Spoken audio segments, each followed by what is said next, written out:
Assalamualaikum warahmatullahi wabarakatuh. Nama saya Royana Salsabila, NIM B133210019. Saya akan merepresentasikan kebudayaan peradaban Islam pada masa Umar bin Khattab. Latar belakang Khalifah. Sepeninggal Rasulullah SAW ada 4 khalifah yang dikelompokkan dalam Khulafaul Ar-Rasyidin yang menggantikan peran beliau menyebarkan agama Islam di sebagian besar Jazirah Arab. Khalifah yang menggantikan Nabi memimpin umat Islam yaitu Abu Bakar, Umar, Utsman, dan Ali.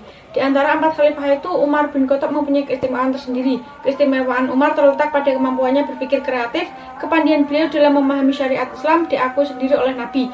Hal ini menunjukkan betapa luar biasanya Umar bin Khattab sehingga ditunjuk sebagai khalifah yang kedua untuk meneruskan perjuangan umat Islam setelah wafatnya Abu Bakar.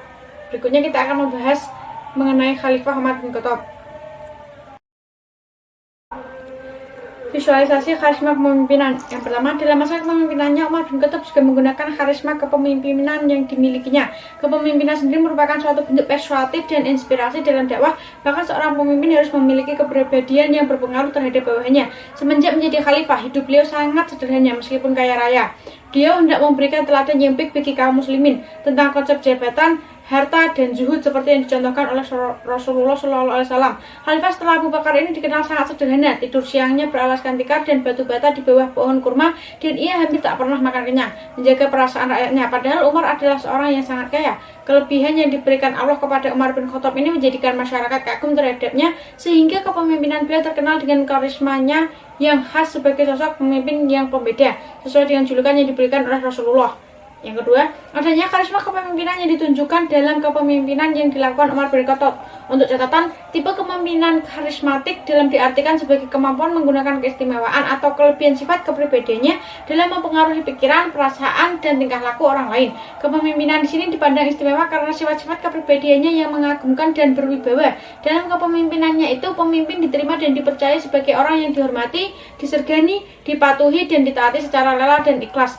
Setelah itu, kepemimpinan karismatik membawa tanggung jawab yang besar dan membutuhkan komitmen jangka panjang dari pemimpin. Seorang pemimpin yang karismatik memiliki karismatik yang khas, yaitu daya tariknya yang sangat meningkat sehingga mampu memperoleh pengikut yang sangat besar. Sebab seorang pemimpin dapat mempengaruhi orang lain secara konstruktif dan mampu menunjukkan jalan serta tindakan benar yang harus dilakukan secara bersama-sama. Kepemimpinan menurut Islam ditegaskan dalam Al-Quran surat An-Nisa ayat 65. A'udzubillahi minasyaitonirrajim. Bismillahirrahmanirrahim. Fala wa rabbika la yu'minuna hatta yuhakimuka fima shajara bainahum thumma la yajidu fi anfusihim harajan mimma qadaita wa yusallimu taslima. Artinya, maka demi Tuhanmu mereka tidak beriman sebelum mereka menjadikan engkau Muhammad sebagai hakim dalam perkara yang mereka perselisihkan, sehingga kemudian tidak ada rasa keberatan dalam hati mereka terhadap putusan yang engkau berikan dan mereka menerima dengan sepenuhnya. Kepemimpinan sendiri menurut Islam itu untuk mewujudkan fungsi khalifah di muka bumi demi kebaikan umat Islam. Khalifah Umar bin Khattab. Alasan Umar bin Khattab diangkat menjadi khalifah. Umar bin Khattab adalah seorang khalifah setelah Abu Bakar. Dia seorang pemimpin yang tegas dan pemberani serta pejuang Islam yang sejati. Sifat adil, pemurah, semangat juang yang tinggi, kecerdasan, dan iman yang kokoh adalah pembawaan yang terpatri dalam kepribadian Umar bin Khattab. Umar adalah orang yang ditakuti oleh suku Quraisy karena keberaniannya. Tatkala dia masuk Islam, orang-orang Quraisy tidak berani melarangnya atau melawannya. Namun di balik itu semua, saat ditunjuk menjadi khalifah, ia memimpin dengan adil, bijaksana, tegas, dan sangat disegani. Perintah dari Nabi. Dalam sejarah sahabat Rasulullah SAW ada 2 sahabat yang mempunyai karakter yang berbeda dan berlawanan, namun terjalin hubungan atau persahabatan yang kuat, dan keduanya menjadi pengawal Islam dalam hidupnya, yaitu Abu Bakar As-Siddiq dan Umar bin Khattab. Maka sebagaimana Rasulullah SAW bersabda, iqtadu billadzi nimin ba'di Abi Bakri wa Umar. Artinya, patuhlah kamu sekalian kepada 2 orang sepeninggalanku, Abu Bakar dan Umar bin Khattab. Hadis riwayat Ahmad dan Ibnu Majah dan At-Tirmidzi. Peradaban Islam. Perkembangan Islam pada zaman Nabi Muhammad SAW dan para sahabat merupakan masa keemasan Islam. Hal ini bisa terlihat bagaimana kemurnian Islam itu sendiri dengan adanya pelaku dan aktor atau faktor utamanya yaitu Rasulullah. Kemudian pada zaman selanjutnya yaitu pada zaman sahabat yang membawa misi peradaban yang lebih baik. Nah, kondisi peradaban Islam pada masa Khalifah Umar bin Khattab. Pada masa Khalifah Umar bin Khattab, kondisi politik Islam dalam keadaan stabil. Usaha perluasan wilayah Islam memperoleh hasil yang gemilang karena perluasan daerah terjadi dengan cepat. Umar radhiyallahu anhu segera mengatur administrasi negara dan mencontoh administrasi yang sudah berkembang, terutama di Persia. Perluasan penyiaran Islam ke Persia sudah dimulai oleh Khalid bin Walid pada masa Khalifah Abu Bakar.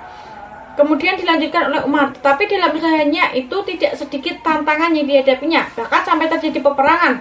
Kekuasaan Islam sampai ke Mesopotamia dan sebagian Persia dari tangan dinasti Sasani dari Persia yang mengakhiri masa kekaisaran Sasanid, serta mengambil alih Mesir, Palestina, Syria, Afrika Utara, dan Amerika dari kekaisaran Romawi, Bizantium.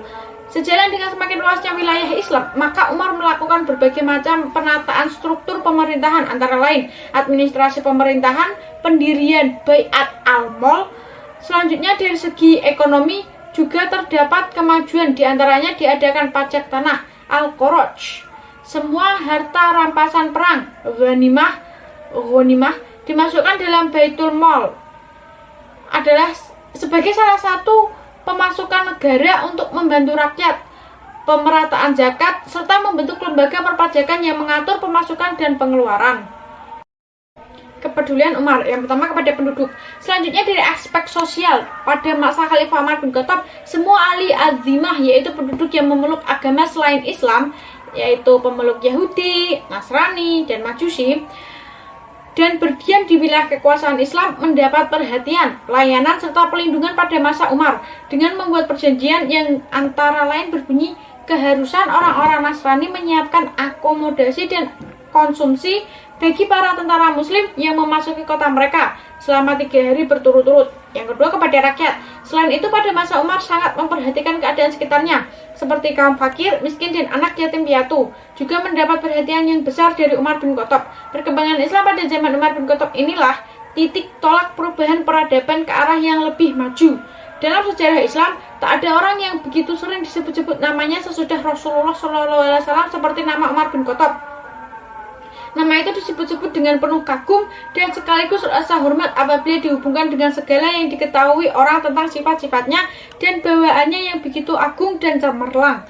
Jika orang berbicara tentang zuhud, meninggalkan kesenangan dunia padahal orang itu mampu hidup senang, maka orang akan teringat pada zuhud Umar. Terima kasih. Berikut adalah presentasi yang bisa saya sampaikan.